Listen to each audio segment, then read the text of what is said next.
നമസ്കാരം, ഞാൻ Ananthalakshmi. Thanima special news.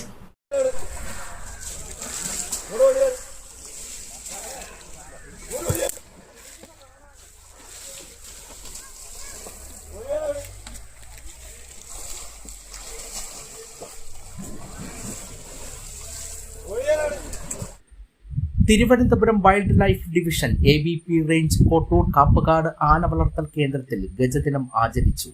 കുട്ടിച്ചൽ panchayat president G. മണികണ്ഠന്റെ അധ്യക്ഷതയിൽ conservator forest ABP circle N. Shyam Mohanlal IFS ഉദ്ഘാടനം നിർവഹിച്ചു. ഇഷ്ടപ്പെടുന്ന ഒരു ദിവസമാണ്. അതിനെക്കുറിച്ച് ആഗസ്റ്റ് 12 ലോക ഗജദിനമായിട്ട് എത്രയും കാലം കൊണ്ട് ആചരിക്കുകയാണ്. അതിനൊരു പ്രത്യേകത, നമ്മളെ ഭൂമിയിലെ ഏറ്റവും വലിയ ജീവിയാണല്ലോ, സസ്തനെയാണ് ആന.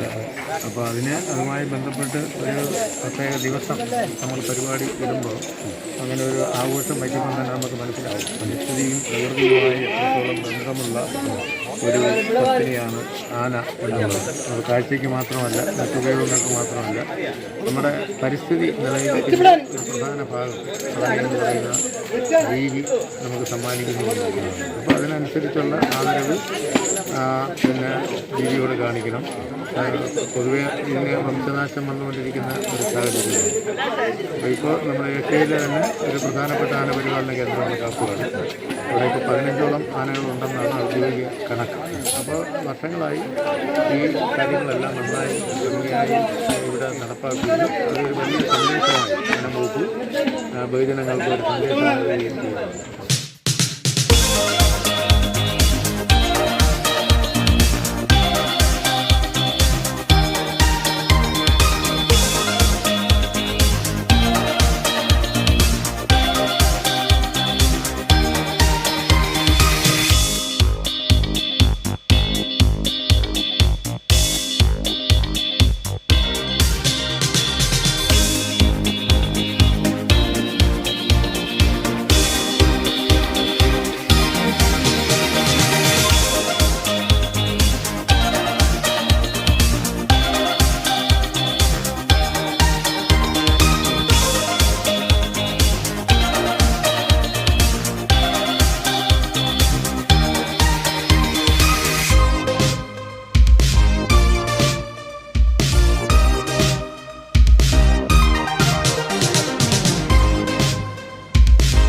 കേരള വനം വന്യജീവി വകുപ്പിന്റെ ഭാഗമായി തിരുവനന്തപുരം വൈൽഡ് ലൈഫ് ഡിവിഷനിലെ ABP റേഞ്ചിന് കീഴിൽ പ്രവർത്തിച്ചു വരുന്ന ആന പുനരധിവാസ കേന്ദ്രമായ കാപ്പുകാട് ഏഷ്യയിൽ തന്നെ ഏറ്റവും വലുത്. ABP range deputy warden Aneesh സ്വാഗതം ആശംസിച്ചു. Thiruvananthapuram wildlife warden Vinod മുഖ്യപ്രഭാഷണം നടത്തി. മഹനീയ സാന്നിധ്യങ്ങളായി assistant conservator of forest ERC Rohini, Nettukal Theri open jail superintendent Sajeev, assistant forest veterinary officer doctor Arunkumar, ward മെമ്പർമാരായ Nisar, Sreedevi Suresh, Peppara assistant wildlife warden Salin Jose, Neyyar assistant wildlife warden Aneesh, deputy range forest officer Shiju തുടങ്ങിയവർ പങ്കെടുത്തു. സോമൻ ആനകൾക്കാണ് ആനയൂട്ടിൽ നിരവധി പഴവർഗ്ഗങ്ങൾ ഉൾപ്പെടുത്തിയ ഭക്ഷണം ഉദ്ഘാടകനും വിശിഷ്ടാതിഥികളും നൽകിയത്. നിരവധി സ്കൂളുകളിൽ നിന്നായി കുട്ടികളും അധ്യാപകരും അതോടൊപ്പം വിശിഷ്ട വ്യക്തികളും ചടങ്ങിൽ പങ്കെടുത്തു. ഞങ്ങളെ ജില്ലാ സംഘടനയുടെ പ്രതിനിധികളാണ്. ഓട്ടിസം കുട്ടികളെ, ഓട്ടിസം മറ്റ് മാനസികമായിട്ടുള്ള കുട്ടികളെ നമ്മൾ കാലത്ത് പരീക്ഷിക്കുക, അതാണ് നിങ്ങളുടെ ഉദ്ദേശം. നിങ്ങളുടെ കൂടെ ഞങ്ങളുടെ ഒരു വിദ്യാർത്ഥിയാണ്, ഭയങ്കര ആനപ്രേമിയാണ്. ആനയെന്ന് പറയാൻ ഭയങ്കര, അതുകൊണ്ട് തന്നെയാണ് ഞങ്ങൾ ഇന്ന് എല്ലാവരെയും ആന കാണിച്ചു കൊടുക്കാനായിട്ട് ഈ വേൾഡ് എലിഫന്റ് ഡേയിൽ ഇവിടെ വന്നത്. ആനകളെ ഇഷ്ടപ്പെടാനുള്ള കാരണം കരയിലെ ഏറ്റവും വലിയ മൃഗമാണ് ആന. പിന്നെ പ്രൊപ്പോസീഡിയ എന്ന സത്തിനി കുടുംബത്തിൽ ഉൾപ്പെടുന്ന ജീവിയാണ് ആന. പിന്നെ ഈ ഭാഗത്തിൽ വംശനാശം സംഭവിക്കാത്ത ഏക ജീവിയാണ് ആന. ആനയുടെ ഗർഭകാലം എന്ന് പറയുന്നത് 22 മാസമാണ്. ജനിക്കുന്ന കുട്ടിയുടെ ഭാരം 120 കിലോ ഭാരമാണ്. പിന്നെ തുമ്പിക്കൈ കൊണ്ട് ചെറിയ ചെറിയ ആനകൾ ഇതൊക്കെയാണ്. പിന്നെ ആനയുടെ തുമ്പിക്കൈ മസ്തകമൊക്കെ നല്ല കാണാൻ നല്ല ഭംഗിയാണ്. ആ കൊമ്പ് പിന്നെ ആനയുടെ അമരം കാണാൻ നല്ല ഭംഗിയാണ്. പിന്നെ വിമലെന്താ പേര്? ഏത് ആനയെ കണ്ടാലും പേര്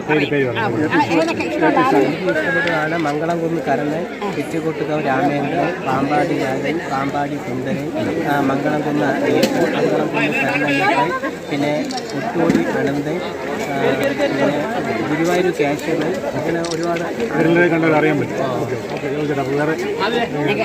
സന്തോഷമുണ്ട് ഇന്ന് ഇവരെല്ലാവരും ഇവിടെ കൊണ്ടുവന്ന് കാണിക്കാൻ. ഗജവീരന്മാരുടെ സംരക്ഷകനായി 2011 മുതൽ എല്ലാ വർഷവും ആഗസ്റ്റ് 12 ആനകളുടെ ദിനമായി ആചരിച്ചു വരികയാണ്. കരയിലെ ഏറ്റവും വലിയ സസ്തനിയായ ആന വംശനാശം നേരിടുകയാണ്.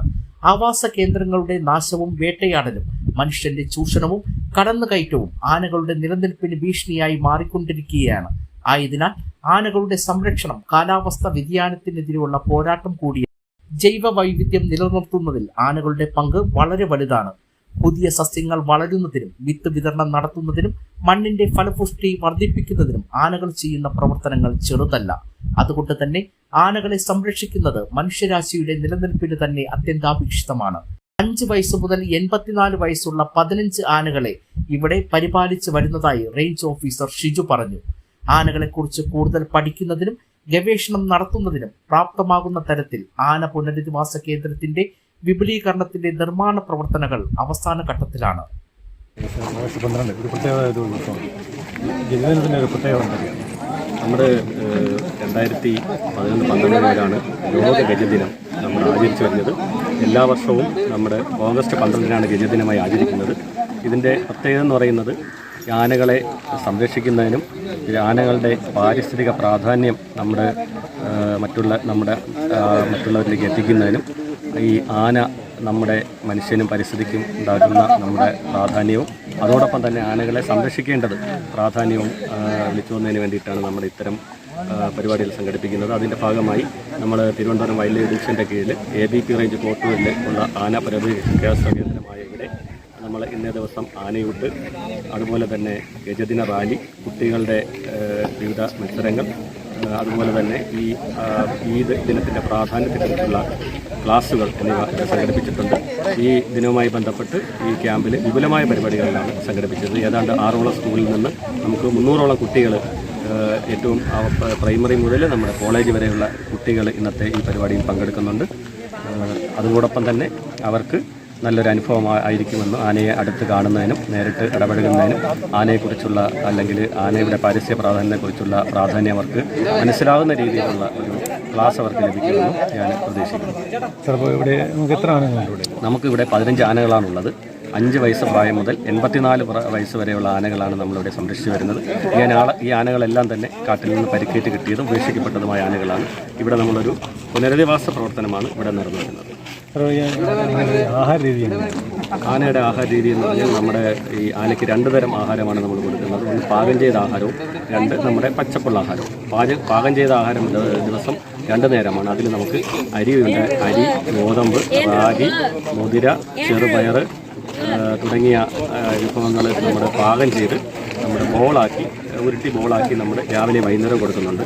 പിന്നെ മുഴുവൻ സമയവും നമ്മുടെ പച്ചപ്പുല്ല്, അത് നേപ്പിയർ വിഭാഗത്തിൽപ്പെടുന്ന പുല്ലാണ് കൊടുക്കുന്നത്, മുഴുവൻ സമയം കൊടുക്കുന്നുണ്ട്. അതുപോലെ തന്നെ പ്ലാവിൻ്റെ ഇലയും നമ്മൾ ദിവസവും കൊടുക്കുന്നുണ്ട്. അത് പ്രായത്തിനനുസരിച്ച് അവർക്ക് ക്വാണ്ടിറ്റി ഉണ്ട്. അത് നമ്മുടെ ഫോറസ്റ്റ് വെറ്ററിനറി ഓഫീസർ നിർദ്ദേശിക്കുന്ന അനുസരിച്ചുള്ള ഷെഡ്യൂൾ പ്രകാരമാണ് അവയ്ക്ക് നൽകി വരുന്നത്.